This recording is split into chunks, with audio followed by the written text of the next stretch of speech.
네, 안녕하세요, 여러분. 다시 돌아왔습니다. 예, 오늘 프리츠 김병기 대표님과 일부 순서 잘 마쳤고 두 번째 게스트로 정말 스페셜한 분을 모셨습니다. 예, 서울 창천동 신촌에서 피아노 학원을 커피 쇼룸으로 멋지게 만들어서 커피 마니아들에게 정말 큰 사랑을 받고 있는 펠트 커피의 송대웅 대표님을 소개해 드리겠습니다. 안녕하세요. 안녕하세요. 네, 안녕하세요. 안녕하세요. 잠시 소개해 주세요. 네, 안녕하세요. 펠트커피 송대웅입니다. 네. 아까 일부를 못 보신 분들도 계실 것 같아서 오늘 또 저와 함께 커피 이야기 나눠주실 조원진 작가님 소개드리겠습니다. 네, 안녕하세요. 커피 칼럼니스트 조원진입니다. 네. 아주 고되고 즐거운 투잡의 길을 네, 저는 식품회사에서 일하고 있고요. 네. 네, 그러면서 또 동시에 작가로서 활동을 하고 있습니다. 정말 대단하십니다. 두 분 다. 네.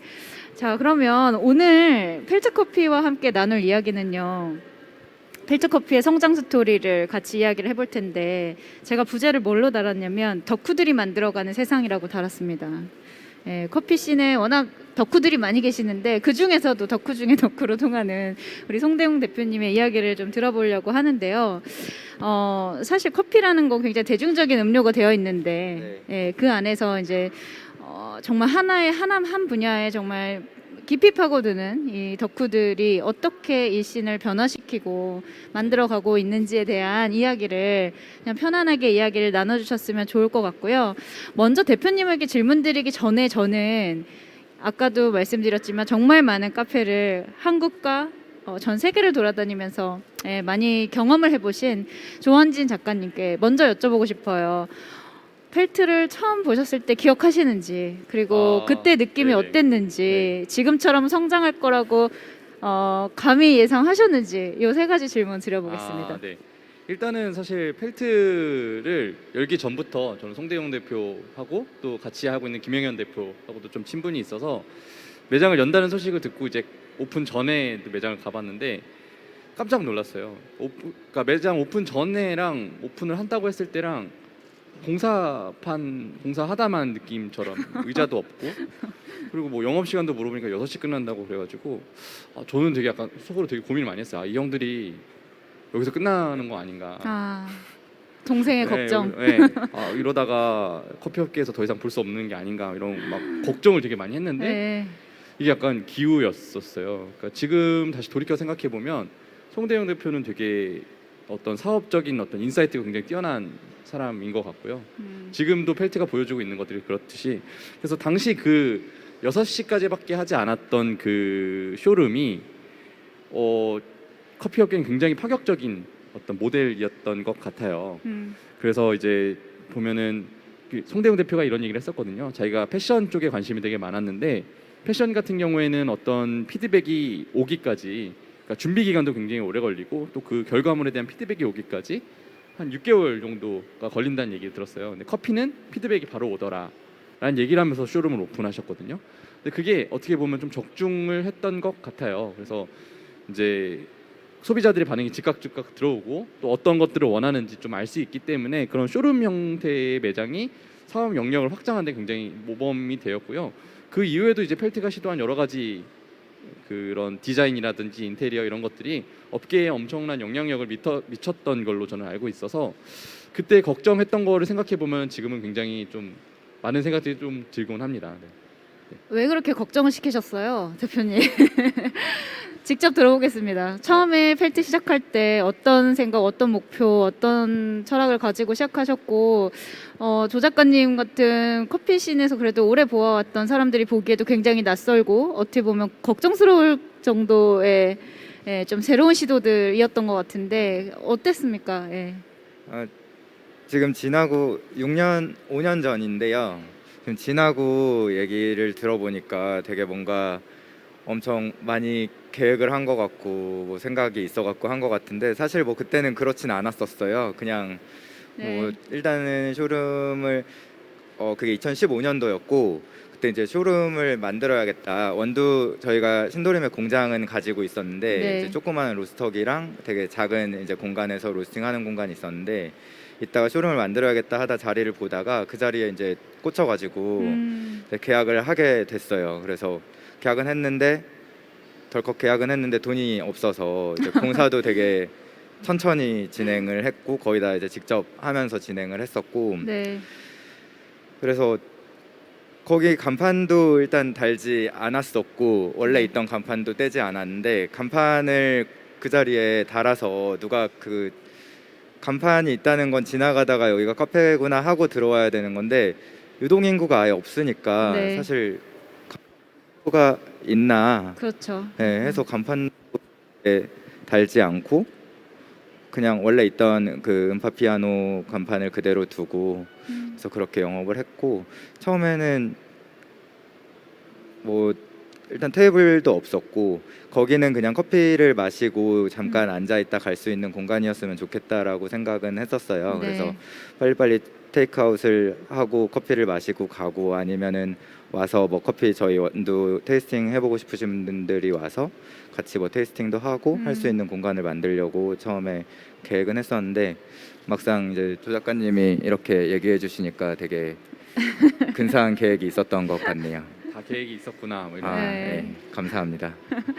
사실 그렇게 큰 계획이 없었다고는 말씀은 하시지만 네. 그런 정도의 시도들은 커피에 대한 자신감이 없었다면 사실 불가능한 시도들이잖아요. 커피 외에 나머지 것들을 굉장히 최소화한 걸로 알고 있는데 네. 그 전에 커피에서 어느 정도 일을 하셨고 어떤 일들을 좀 해오셨는지 알고 싶습니다. 제가 커피를 처음 시작하게 된 거는 2007년 정도 이제 아르바이트 하면서 처음에 카페에서 아르바이트 하면서 시작했고 네. 그때였는데 뭐 그렇게 해서 커피를 접하게 됐는데 커피가 너무너무 재밌는 거예요. 네. 아까 조 작가님이 잠깐 얘기해 주셨는데 이제 내가 커피를 뭐 로스팅을 하고 그다음에 뭐 며칠 뒤에 이제 그걸 내려가지고 손님들한테 줬을 때 반응이 바로바로 이제 오고 해서 그런 부분이 되게 재밌더라고요. 맛있으면 맛있다고 해주시고 저도 네. 먹어보면은 뭐 맛이 있었던 적도 있고 네. 뭐 그때는 막 시작했을 때여가지고 음. 아무것도 몰랐을 때였고 음. 이제 펠트를 오픈할 때까지는 그 이후로 그 전까지는 사실 뭐 커피를 직업으로 삼겠다는 생각은 안 했었어요. 그리고 네. 30살이 다 되어 갈 때쯤에 결정을 했고 30살에 그러니까 직업으로서는 시작을 한 거죠.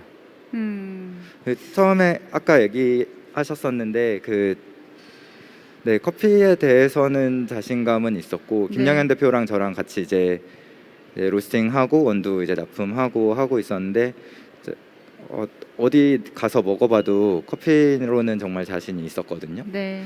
근데 이제 그러면은 더 이 커피를 더 맛있게 느끼기 위한 공간이 필요하다라고 생각을 했었어요. 그리고 그때 그래서 테이블 안 놓고 딱 그 커피 바만 만들고 네. 커피 바 위에도 에스프레소 머신이랑 에스프레소 그라인더, 네. 이제 브루잉 머신 브루잉 그라인더 정도만 딱 놓고 아무것도 없이 만들었고 그때 이제 그 핫워터 디스펜서라고 네. 이렇게 뜨거운 물 나오는 거 있는데 네. 그게 요즘에는 이제 테이블탑으로 이제 그 들어와 메리평으로 있죠? 네. 나오는데 네. 그 당시에는 그런 게 없었어요. 그래서 그거를 그러니까 바닥에 그냥 놓고 막 쓰고 그랬었어요. 그래서 수납 공간도 없고 해가지고 일하는 데는 굉장히 불편한 바였는데 그냥 네. 아무것도 안 보이고 커피만 에스프레소 머신만 보였으면 좋겠다고 생각을 해가지고 그렇게 디자인을 했었고 그다음에 음악도 이제 제가 좋아하던 스피커를 빈티지로 어렵게 구해가지고 네. 그걸로 이제 음악을 틀고 집에 있는 모아놨던 LP들 가져와가지고 LP로만 틀었는데 그게 약간 지금은 그 매장에 이제 그 시그니처 상징이 돼가지고 네. 그냥 아직도 거기는 계속 그걸로 틀고 있고 물론 다른 매장들은 스트리밍으로 틀고 있습니다. 음악에 대한 조예도 굉장히 깊으시고요. 또 과거에 이제 패션 쪽에서 공부도 하셨고, 그렇죠. 그런 일들을 정말 많이 하셨는데 사실 다른 창업할 수 있는 아이템들도 많았을 거라고 생각해요. 그만큼 관심사도 다양하셨고 또 네. 많은 경험들을 하셨기 때문에. 근데 커피로 종착지를 찾으신 이유가 있었을까요? 커피라는 거 아이템이 주는 창업에 있어서 그런 인사이트가 뭐가 있었는지 너무 궁금한데요. 일단 커피 처음에 그 파트타임으로 시작했을 때는 이제 그냥 막연하게 나중에 이런 공간이 있었으면 좋겠다, 조그만하게라도 네. 아주 나중에라도 그렇게 생각을 했었고, 저는 원래 패션 뭐 일도 잠깐 했었지만 일보다는 사실 거의 이제 20대였으니까 네. 사실 일보다는 거의 학생이었던 시간이 길었고, 음. 그러다 어느 순간에, 그러니까 커피를 직업으로 하겠다는 생각은 거의 없었는데 어느 순간에 갑자기 커피로도 똑같은 그 브랜드를 만들 수 있겠다라는 생각이 들었어요. 그래서 커피로 해보면은 괜찮겠다 싶은 생각이 그때 들었던 것 같아요. 어느 순간에. 그렇군요. 우리 조 작가님도 사실 커피 정말 좋아하시다가 이제 글 쓰는 사람의 길로 접어들으셨는데 네네. 처음에 어떻게 커피에 빠져들게 되셨는지, 그리고 글을 쓰면서 가장 힘든 점, 힘든 점과 가장 즐거운 점, 이 두 가지 뭐가 있을까요? 일단은 그 커피를 좋아하게 된 거는 중학교 때부터 이제 제가 막 카페를 돌아다니기 시작을 했어요. 네. 그냥 뭐 어느 순간에 어떤 게 좋았다 이렇다기보다 그냥 커피를 하는 커피를 마시는 그런 모든 순간이 다 좋았던 것 같아요. 그러면서 지금 이제 송대용 대표도 그때 만나게 됐고, 또 다른 뭐 김병기 대표도 그때 만났고, 다 그때 이제 좀 인연을 맺게 됐어요. 그래서 좋아하니까 또 인연도 많이 생기고, 또 그러다 보니까 이 순간이 커피를 마시는 순간, 카페를 가는 순간이 되게 즐거워진 거죠. 근데 한편으로는 더 좋아하니까 남들이 그런 얘기들을 하잖아요. 카페나 할까? 이런 얘기를 하는데 저는 그런 마음이 전혀 들지가 않았어요. 왜냐하면 주변에 하시는 분들이 너무너무 고생하고 힘들게 하는 걸 알고 있기 때문에 그랬고, 또 한편으로는 이제 지금 와서는 프리츠나 펠트 대표분들이 이렇게 하신 거 보면서 아, 저런 것도 다 그릇이 있어야 하는구나, 또 저런 것들도 다 약간 그 좀 능력이 있어야 하는구나 라는 생각이 들어서, 그럼 나는 뭘 잘하지? 하다가 그래도 나는 좀 글을 쓰고 뭔가 이야기를 만들어내고 좀 스토리텔링을 하는 것들이 나의 능력이구나 라는 생각을 좀 하게 돼서 그럼 내가 좋아하는 커피에 대한 글을 써보자 해서 커피 칼럼니스트의 그 길에 접어들게 됐고요. 사실은 지금 이중 생활을 하고 있죠. 네. 식품회사 다니면서 또 글을 쓰는데, 사실 퇴근하고 키보드 앞에 앉으면은, 컴퓨터 앞에 앉으면은 너무 힘들어요. 네. 아무 생각도 안 들고 네. 멍해지는데, 근데 그게 힘들면서도 한편으로는 그렇게 글을 써 내려가는 게 또 스트레스를 풀고 또 뭔가 콘텐츠를 만들어서 이 커피라는 영역 안에 더 많은 사람들을 끌어들일 수 있다라는 그런 것조차가 되게 좋고 행복한 그런 순간들인 것 같아요. 그래서 네. 계속 글을 쓰고, 그럼에도 또 생계를 이어가야 되기 때문에 회사 생활도 하고 그러고 있습니다. 아주 솔직한 답변 해주셨네요. 송 대표님의 20대가 너무 궁금해요. 네, 음악과 패션과 커피와 이런 많은 아이템 아마 더 많을 텐데요. 밤새도록 얘기하실 수 있을 것 같은데 정말 취향 수집가처럼 살으셨을 것 같아요. 20대 때 어떠셨어요? 20대 때는 뭐 남들이랑 똑같이 처음에 20대 초반에는 뭐 이제 학교 다니고 군대 갔다 오고 네. 뭐 복학하고 이제 그랬었죠. 좀 많이 놀러 다니는 걸 좋아했나? 아니, 밖에를 그렇게 많이 다니진 않았던 것 같아요. 근데 그래서 그때 이제 유학 준비를 하면서 런던으로 유학 준비를 하게 됐는데, 그때 유학 준비를 하면서 이제 그 홍대 앞에 있는 곰다방이라는 곳에 파트타임을 하게 됐어요. 거기도 이제 어쩌다가 이제 친해져가지고 와서 일하라 그래갖고 와서 이제 주말마다 도와주고 하면서 일을 하게 됐는데, 그때부터 너무 재미있었게 됐고, 뭐 음악은 뭐 어렸을 때 저 고등학교 때부터 홍대 막 클럽을 다니고 그랬었는데 그때랑 지금이랑 듣는 음악의 이제 장르가 많이 달라지긴 했지만 그때부터 꾸준히 공연 보고 음악 듣고 하는 거 좋아했던 것 같고, 뭐 런던에 있을 때도 거기는 공연이 그래도 한국에서보다 훨씬 싸거든요. 네, 그렇죠. 그래서 공연 보러도 엄청 많이 다니고 전시회도 많이 다니고 뭐 그랬던 것 같아요. 공부하러 가가지고 공부는 안 하고 맨날 돌아다니. 그래서 뭐 런던에서 하는 그 뭐 뮤직 페스티벌 같은 것도 웬만한 거 갈 수 있는 건 다 가고, 네. 그다음에 뭐 최근에는 이제 뭐 해외여행, 그러니까 휴가를 가면은 보통 그 음악 페스티벌 있는 곳으로 앞뒤로 하루 이틀 정도 붙여서 네, 음악 페스티벌 보고 그다음에 앞뒤로 관광을 좀 하루 이틀 정도 하고 돌아오는 코스로 많이 하고 있어요. 보고 있어요. 지금 생각하면 정말 부러운 휴가 계획입니다. 지금은 아, 생각하기 네. 굉장히 어려운 건데. 올해 사실 네. 좀 가고 싶었는데 네. 다 공연도 다 취소돼가지고. 그러게요. 네. 그래서 사실 이런 많은 것들이 요약하자면 약간 나쁜 어감일 수도 있는데 산만함이잖아요. 산만함을 정말 인생 20대를 정말 산만하게 보내신 것 같은데 네, 맞아요. 그런 다양한 취향들을 이렇게 섭렵하고 좀 관찰하고 했던 경험들이 지금 펠트를 운영하시면서 어떻게 좀 나의 경영에 대한 인사이트 혹은 나의 내면에서 어떤 것들로 어떤 에너지로 작용하는지 너무 궁금해요. 사실 그때 시간들이 모여서 지금의 대표님을 만들었고 그게 기업을 운영하거나 직원들을 뽑을 때나 많이 반영이 될 것 같거든요. 어떤가요?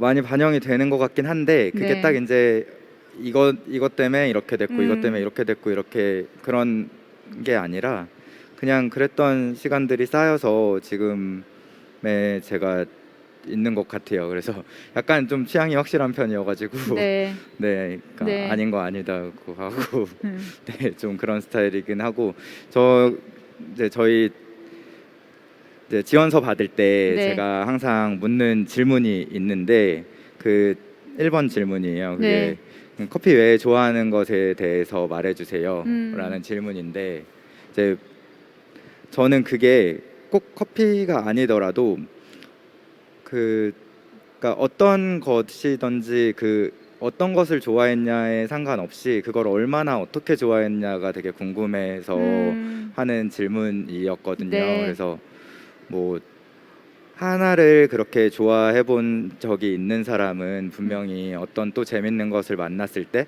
그게 가령 커피라든지 아니면 커피가 아니라 그냥 일이라든지 했을 때 그걸 또 되게 재밌게 할 수 있을 것 같다라는 생각에 그런 질문을 하게 됐어요. 그래서 좀 인상적인 답을 줬던 지금 현재 직원분이 계시나요? 네, 지금 네. 현재도 근무하고 계시는 분이 계신데 제가 이력서를 너무 예전에 보고 폐기해가지고 이제 정확히 내용은 기억 안 네. 나는데 포켓몬스터를 좋아하셨던 네, 오은호님이라고 계십니다. 그래서 지금 보고 계신가요? 네, 지금 보고 계실 것 같아요.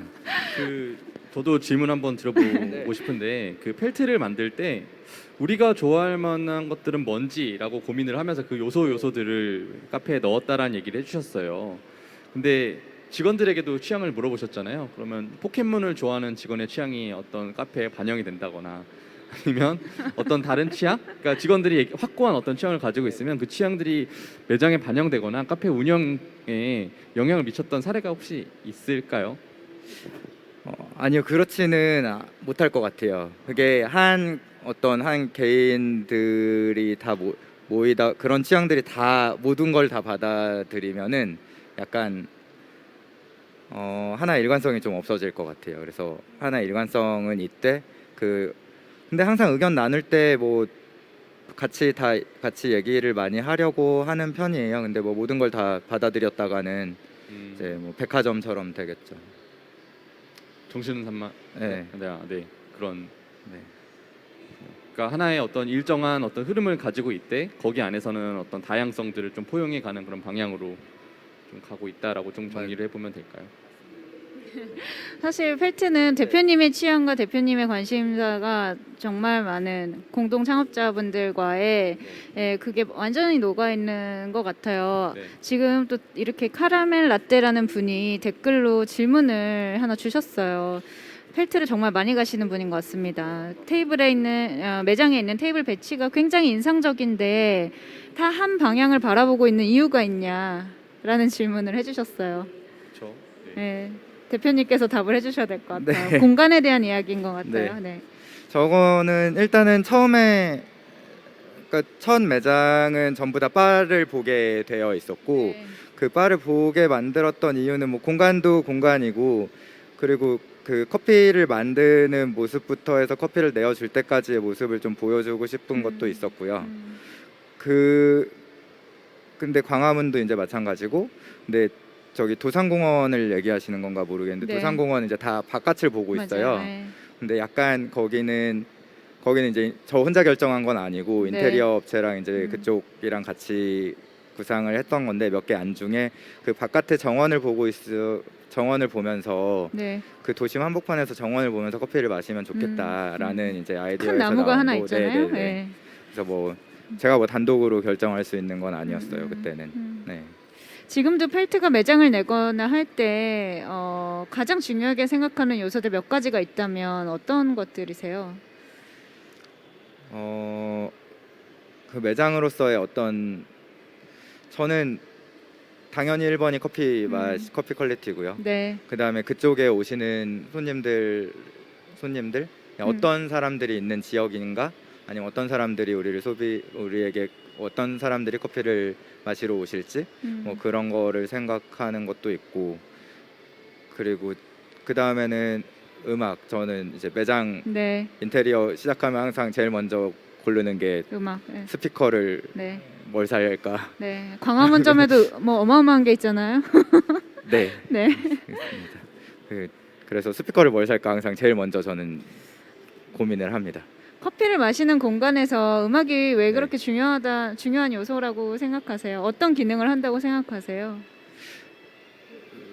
뭐 잘 모르겠어요. 어떤 네. 기능을 하는지는. 네. 저는 그냥 음악 들으면서 커피 마실 때가 너무너무 좋았던 첫 파타임 하던 매장에서 그때 그 좋았던 기억이 있어가지고 그래서 항상 그 매장도 굉장히 작은 공간이었어요. 한 이거 네. 반 정도 되는 네, 이거 한 3분의 2 정도 되는 요만한 공간이었는데 거기에 냉장고만한 스피커가 2대 있는 그런 네. 곳이었어요. 네. 그래서 그때 약간 기억이 있는 것 같아요. 네. 네, 근데 이걸 보면은 이제 사실 저는 이전에 송대용 대표 인터뷰를 좀 많이 읽고 왔는데요. 그 송대용 대표는 매장을 만들 때 어떤 타깃을 정해놓고 굉장히 적은 목표를 하나 세워놓고 그 사람이 좋아할 만한 것들을 좀 만든다고 얘기를 했어요. 비슷하게 이제 김보라 기자님이 최근에 쓴 저서 지금 팔리는 것들의 비밀을 보면은 소비자에게 그물을 던지지 말고 낚싯대를 들이워서 한 명 한 명의 소비자를 이렇게 낚아라 이렇게 이끌어와라라는 얘기를 해주셨어요. 비슷한 맥락인 것 같은데 이 부분에 대해서 이제 섬세한 타겟을 만드는 것들이 펠트의 그러니까 좀 더 펠트의 전략을 좀 더 구체적으로 송대용 대표에게도 얘기를 듣고 싶고요. 또 반대로 김보라 기자님한테는 이런 전략들이 앞으로는 더 많이 번져 나갈지 아니면 이건 그냥 일시적인 어떤 그냥 트렌드일지 한번 또 얘기를 들어보고 싶어요. 먼저 송 대표 먼저 얘기를. 저는 근데 그게 제가 그렇게 했던 방식이었고 그냥 그런 방식이 좀 쉽고 편했던 거지 뭐 모두가 그렇게 해야 된다거나 아니면 그렇게 하는 게 좋다거나라고 생각하지는 않아요. 그래서 사실 뭐 저 자주 가는 뭐 예를 들면 어떤 김밥 프랜차이즈에는 메뉴가 정말 양식부터 중식까지 다 있잖아요. 예. 근데 그런데도 장사가 잘 되고 손님들이 많고 이제 그런 거를 원하는 분들이 또 있을 거고 그래서 어떤 것을 자기가 하고 싶냐에 따라서 그 방법은 좀 달라질 수 있다고 생각해요. 그렇군요. 저는 아까 프리츠 대표님하고도 비슷한 얘기를 나눴는데 저는 펠트의 인스타그램이 굉장히 인상적입니다. 예, 거기서 항상 이렇게 추천해 주시는 펠트의 추천 음악들 예, 그런 것들 보면 그게 비록 어떤 커피를 드세요라고 하지 않으시잖아요. 어떤 음악을 들으세요라고 추천해 주시는데 제가 취향이 그렇게 다양하지 못해서인지 그 음악들을 셀렉트 해주시면 항상 새롭고요. 예, 그리고 그 시즌에 혹은 그때 이제 코멘트를 붙여주시는 것들이 굉장히 인상적이에요. 그래서 커피 외에 다른 것까지의 어떤 커뮤니케이션을 할 수 있는 채널로서 이제 SNS를 보고 있고 그런 면에서 사실은 펠트 이후에 펠트의 공간이나 펠트의 컨셉들을 이렇게 많이 팔로우하는 다른 곳들도 많이 생겼잖아요. 사실 다른 많은 카페들이 네. 있지만 그들이 공간을 따라할 수는 있으나 그런 컨텐츠를 따라할 수는 없을 것 같다는 생각이 많이 들고 그런 면에서는 펠트가 갖고 있는 이런 고유한 어떤 아이덴티티가 계속 지속 가능할 것 같다는 생각이 굉장히 많이 들어요. 저는 그래서 공간의 그런 형태나 이런 것들 따라할 수 있겠지만 정말 그런 디테일들에 있어서는 굉장히 다르다고 판단이 되고요. 아마 펠트 이후에 다른 많은 좋은 카페들이 지금 있지만 그런 카페들도 아마 이런 고민들을 하고 계시겠죠. 우리만 가져갈 수 있는 것들. 그래서 지금 제가 말씀을 드리고 있는 가운데 또 댓글이 하나 올라왔는데 질문이 있습니다. 지속 가능한 카페를 만들기라는 말씀을 이전에 하셨었는데 아마 송 대표님께 질문인 것 같아요. 그게 어떤 지속 가능한 카페라는 게 어떤 의미고 어떤 걸 진행하고 계시는지에 대한 질문을 이은희님이 해주셨어요. 저 질문이 아마 어디서 제가 언제 말했던 건지 잘 모르겠는데 그 제가 방금 말씀드렸던 네. 것들도 비슷한 맥락일 것 같습니다. 끊임없이 이렇게 소통하고 사람들과 네네. 네. 아니 저 얘기가 아마 제가 예전에 했던 인터뷰였던 것 같은데 그러니까 처음에 펠트 매장을 할 때 모두가 카페 하면은 그렇잖아요. 마지막에 자기 매장 하고 싶어서 카페 하시는 분들이 엄청 많은데 저는 그게 물론 저도 그래서 이제 카페를 하게 됐고 근데 그게 끝이 아니었으면 좋겠었는데 물론 할 수밖에 없었고 그 다음에 뭐 지금도 많은 분들이 이제 카페를 하고 싶어 하시는 이유가 한 30살이 넘어가고 30대 중반 아니면 30대 후반이 됐을 때 사실 직원으로서 일할 수 있는 어떤 적절한 그 정도의 보상을 받을 수 있는 정도의 카페가 많지는 않다고 생각을 했어요. 그래서 그러려면 저희가 빨리 좀 어느 정도 규모도 만들어야 하고 그걸 유지하려면 어떻게 해야 되나. 그래서 좀 오래 같이 계속 일을 꼭 자기 매장을 차리는 게 아니라 같이 일할 수 있는 구조를 어떻게 만들어야 되나 뭐 이런 고민은 물론 이것은 지금도 계속 진행 중이고요. 네. 계속 고민할 수밖에 없는 부분인 것 같아요. 그래서 펠트는 문 여는 시간 굉장히 짧잖아요. 네. 그러니까 닫는 시간이 굉장히 6시에 닫는 그 창전동 창전동 매장은 6시 고 6시에 닫고요. 다른 광화문 매장은 8시, 네. 도산공원도 8시. 네, 다른 카페들보다 상대적으로 네. 굉장히 문 닫는 시간이 굉장히 일러요. 네, 그것도 사실 맞아요. 직원들의 어떤 일하는 환경 이런 것들을 고민하신 결과인가요? 처음에는 네. 제가 이제 직접 일하니까 네. 제가 빨리 가려고 그랬던 거고 지금은 퇴근하고 그래서, 싶어서. 네, 지금도 그렇게 유지하고 있습니다. 아, 네. 역시 대표님이 직접 네. 일을 하시는 매장의 어떤 특징이었나 봅니다. 사실 저는 저녁에도 그냥 지나가면서 네. 한 잔 마시고 싶어서 창전동 매장 지나가는 네. 경우 많은데 항상 문이 닫혀 있어서 제가 저녁에 커피를 잘 안 마셔서 네. 저녁에는 커피를 안 마시는 게 낫지 않을까 해서 나는 거였어요. 조 작가님 보시기에는 지속 가능한 카페에 대한 질문 되게 좋은 질문인데요. 어떤 카페 요소들이 지속 가능함을 만드는 것 같으세요? 사실 조금 진지한 이야기일 수도 있는데 코로나 이후에 지금 커피 산지들의 상황도 굉장히 안 좋고 네네네. 제가 알기로 두 분 다 커피 산지를 다녀오셨고 우리 송 대표님은 정기적으로 매년 가고 계시는 걸로 제가 알고 있어요. 그래서 올해는 정말 많은 제약들이 있었는데 앞으로 카페가 더 지속 가능하려면 그리고 산지와의 그런 연계성과 좀 연관해서 보았을 때 어떤 면들이 지속 가능성을 만들까요? 그 이제 지속 가능성이라고 했을 때 이제 아까 전에 말했던 노동 환경, 바리스타의 노동 환경도 카페가 지속되는 거겠지만 커피 산업 자체가 지속 가능하려면 커피 산지가 지속 가능해야 된다고 봅니다. 그래서 운이 좋게 이번에 이제 펠트 커피, 프리치 커피와 함께 코스타리카 농장들을 좀 둘러볼 기회가 있었는데요. 그 농장들을 보면서 이제 커피가 만들어지는 과정을 직접 눈으로 보니까 이게 굉장히 쉽지가 않구나라는 생각이 든 거예요. 쉽게 설명을 하면은 커피를 소비하는 과정이 크게 소비국하고 생산국으로 나뉘는데 우리가 모르는 그 생산국에서 과정들이 굉장히 복잡해요.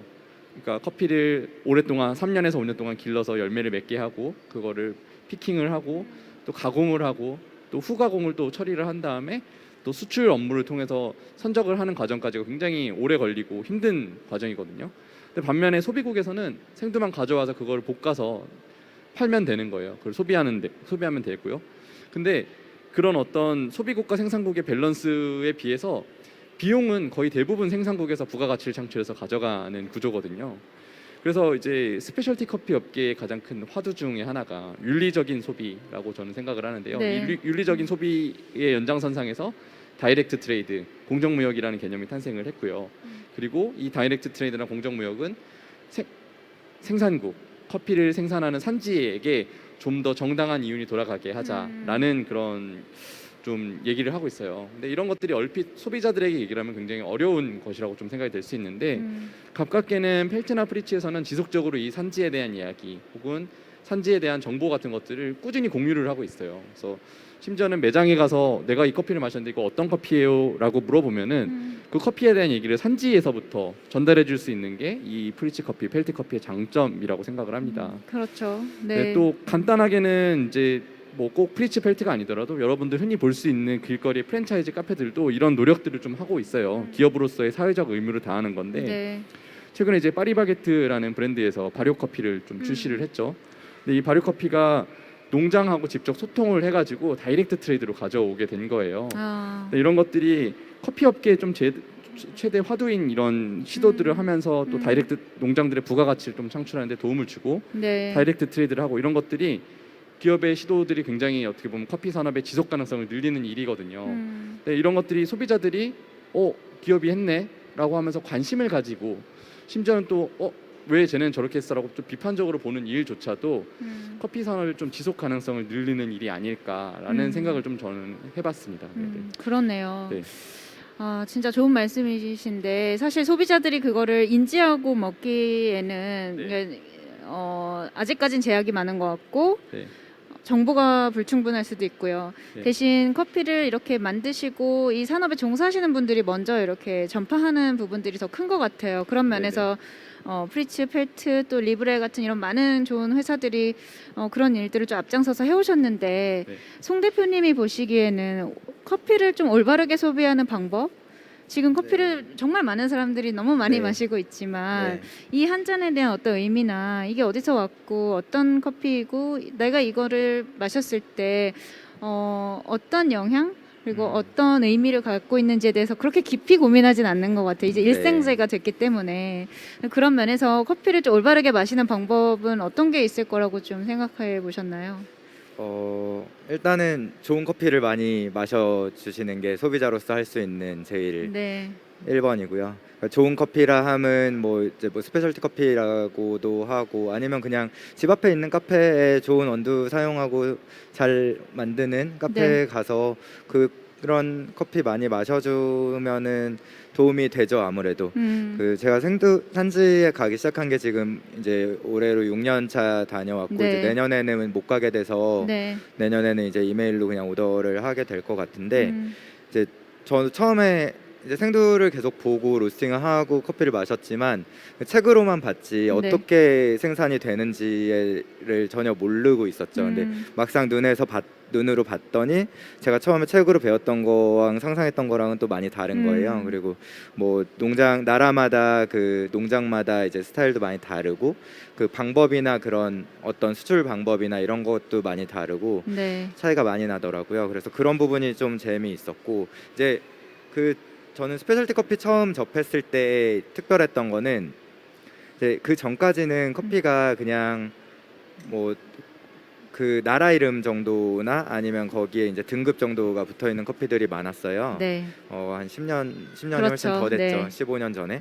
그때는 그런 커피들이 많았는데 어느 순간 봤더니 어느 날 외국 커피를 봤는데 거기에 뭐 농장 이름이 적혀 있고 네. 농장주 이름이 적혀 있고 그렇죠. 농장주 사진이 있고 이러는 거예요. 네, 해발 고도 뭐 네, 이런 많은 해발고도 정보들이 막 이런 게 나와 있고 네. 그래서 그런 부분이 저는 너무 흥미로웠고 그거 이제 뭐 트레이서빌리티라고 하는데 그 추적 가능한 거죠. 내가 마시는 지금 이 커피가 어디서 누가 키웠고 언제 따서 언제 가져와서 언제 로스팅했는지가 이제 농장 그 원두 패키지 보면은 대부분의 정보는 알 수 있어요. 그리고 혹시라도 나와 있지 않으면은 이제 그곳의 로스터나 아니면 뭐 바리스타한테 물어보면은 충분히 알 수 있는 정보들이고 그래서 그 부분이 제일 흥미로웠고 그 스페셜티 커피라고 하는 부분에서 저는 그 부분을 제일 흥미롭게 봤었고 네. 가서 이제 봤더니 방금 아까도 말했던 지속 가능한 뭐 그거는 카페만에 국한된 게 아니라 저는 커피에도 마찬가지라고 생각해요. 네. 그래서 농장도 결국에 지속 가능하려면 일정 정도 이상의 수익이 나야 되고 한 해 동안 내가 농장을 가꾸고 농장에 쓴 이제 뭐 비료를 주고 그다음에 사람들이랑 같이 뭐 여러 한 농장이 뭐 한두 명의 인원으로서 돌아갈 수 있는 건 아니기 때문에 네. 여러 명의 인건비가 발생하고 그럼 그거를 다 돈을 내고도 어느 정도 수익이 남아야지 사실 유지를 할 수 있는 거지. 그래서 어떤 나라의 이제 특정 지역 같은 경우에는 그런 커피들이 이제 많이 안 팔려서 네. 이제 커피 재배를 그만두고 다른 농작물로 바꾸는 경우도 점점 많이 생기고 있고요. 그래서 그렇군요. 네, 이건 뭐 나라마다 이제 특성이 다르고 음. 특히 해발 고도가 낮은 지역 같은 경우에는 이제 그 품질이 높은 커피가 안 나오기 때문에 그런 식으로 좀 바뀌는 경향이 있기도 해요. 그래서 뭐 지속 가능한 그런 관계를 유지하기 위해서는 네, 소비자들은 좋은 커피를 많이 마셔달라. 맞아요. 라고 소비자들이 얘기할 수 있을 것 같아요. 정보의 커피의 정보 그리고 내가 마시는 커피가 어디서 왔고 누구로부터 왔고 이런 정보에 대해서 좀 더 깐깐하게 따지고 추적해 보려는 그런 노력들 그리고 그런 것들을 또 공급하려는 이런 시도들이 많아야 지속 가능한 소비가 가능할 것 같습니다. 네. 같은 맥락에서 최근에 펠트 커피가 트레이닝 센터를 여셨잖아요. 네, 그 공간이 저는 사실 지금 코로나 때문에 다들 좀 위축돼 있고 뭔가 계획했던 것들을 뭐 개인적으로도 그렇고 기업들도 그렇고 조금 보류하거나 이렇게 멈추는 그런 시간인데 그럼에도 불구하고 또 새로운 시도들을 하고 계시는 것 같아서 그 공간에 어떤 공간인지 좀 간단히 소개해 주시면 좋을 것 같고요. 어떤 목적으로 만드셨는지도 좀 궁금합니다.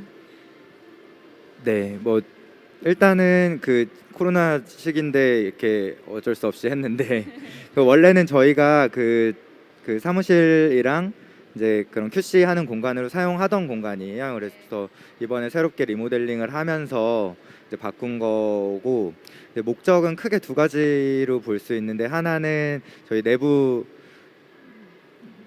이제 같이 일하는 친구들 와가지고 좀 더 자기 공부할 수 있는 공간으로도 활용할 수 있고 네. 아무래도 직업으로서 이제 바리스타로서 1, 2년 정도 일을 하다 보면은 바 업무는 이제 완전히 몸에 익어서 네. 이제 잘 할 수 있게 되는데 그러다 보면은 거기서 좀 배움을 멈추게 되더라고요. 네. 뭐 그래서 좀 더 다른 것도 연습도 해보고 뭐 할 수 있는 공간이고 두 번째는 이제 저희 원두 사용하시는 전국의 많은 이제 업체들에서 네. 이제 궁금해 하시죠. 이제 교육을 받고 싶은 분들도 있고 아니면은 자기가 잘 하고 있는지 한참 지난 뒤에 또 먹어보러 가고 싶은데 매장에서 먹기에는 그냥 먹고만 와야 되니까 와서 좀 같이 테이스팅도 하고 뭐 얘기도 나눌 수 있고 그런 공간으로 활용하려고 만들었어요. 네. 그렇군요. 네, 그 실제로 비슷하게 그 미국의 스페셜티 빅3라고 하는 인텔리전시아, 네. 스톰타운, 카운터컬처 이런 매장들도 음. 처음에는 이제 매장보다는 교육을 중심으로 한 그 공간들을 해서 굉장히 많은 주목을 받았어요. 결국에는 소비자들도 뭐가 좋은 커피인지를 알아야 소비를 하기 때문에 소비자들도 왔다 갔다 하면서 교육을 받는 그런 공간이 되었는데 그 펠트의 트레이닝 센터 같은 경우에는 향후에 그 직원과 납품처가 아닌 일반인들에게도 좀 교육을 할 수 있는 그런 공간으로 개방할 계획이 있는지 한번 좀 궁금한데요. 네, 계획은 하고 있는데 일단 일반 뭐 바리스타를 하고 싶어 하시는 분이나 이런 분들을 대상으로는 아직 뭐 그러니까 아카데미처럼 운영을 할 거는 고려하고 있지 않고요. 네. 지금 고려하고 있는 것들은 좀 저희 원두 집에서 드시는 분들이 이제 매장에서와 같은 퀄리티를 이제 먹고 싶다 하면 좀 어떤 식으로 커피를 내려서 먹으면은 좀 더 비슷하게 맛을 낼 수 있을까 뭐 이런 거 같이 이제 맛보는 것과 그다음에 어떤 여러 가지 종류의 원두를 같이 좀 맛볼 수 있는 그런 공간 빨리 코로나가 끝나야지 가능할 것 같습니다. 그러게요. 정말 좋은 공간을 마련하셨는데 빨리 코로나 이런 대혼란이 조금 잠잠해져서 더 많은 사람들이 커피에 대해서 공부하고 더 맛있게 먹는 방법에 대해서 함께 공유할 수 있는 그런 날이 빨리 왔으면 좋겠습니다. 시간이 또 다 됐습니다. 그래서 오늘 하고 싶은 말이 더 많지만 다음에 또 좋은 기회로 만나뵐 수 있으면 좋겠고요. 오늘 사실 펠트 커피에서 시작을 해서 뒤에 이제 산지의 이야기 그리고 우리가 커피를 어떻게 마시면 더 좋은 소비를 할 수 있는 것인지에 대한 이야기를 같이 나눠볼 수 있어서 너무 좋았고요. 또 커피씬에서 일하고 싶은 분들 혹은 또 커피를 정말 매일 즐기는 분들 모두가 오늘 토크쇼를 보시면서 함께 좀 많은 생각들 나눴으면 하는 바람이 있습니다. 이제 제가 맡은 코너는 여기서 끝입니다, 여러분. 근데 제가 오늘 아침에 우연히 책을 하나 집어들고 여기 왔어요. 게리 비숍이라는 분이 쓴 책인데 시작하는 기술이라는 책의 첫 장면에 이런 말이 나옵니다. 누구나 저마다의 문제가 있다. 삶은 늘 완벽할 수 없다. 예, 코로나 때문에 이렇게 할 수 없게 된 일도 굉장히 많고요. 저는 사실 야외에서 이렇게 여러분들 만나다가 관객 없이 지금 실내에서 이렇게 진행하게 됐는데 사람이 없고 카메라만 있으면 덜 떨릴 줄 알았는데 오늘 더 긴장을 많이 했었어요. 예, 그래서 우리는 언젠간 꼭 만나야 한다라는 생각을 다시 한번 하고요. 계획을 세우기가 참 무의미하다고 생각하는 그런 무기력한 날들이 당분간 계속 이어질 것 같은데 그럼에도 불구하고 이렇게 할 수 있는 작은 일들을 하면서 삶의 그런 소소한 행복들을 부지런히 찾아가는 그런 따뜻한 연말 보내시기를 바랍니다. 그리고 그 옆에는 항상 커피가 있었으면 좋겠다는 생각도 함께 해보고요. 내년에는 다시 야외에서 우리 호숫가의 물을 바라보며 잔디광장에서 여러분들을 다시 만날 수 있게 되기를 그렇게 바라봅니다. 모두 건강하시길 바랍니다. 오늘 그리고 두 분 너무 감사드립니다. 긴 시간 초대해 이야기 주셔서 나눠주셔서 감사합니다. 감사합니다. 네.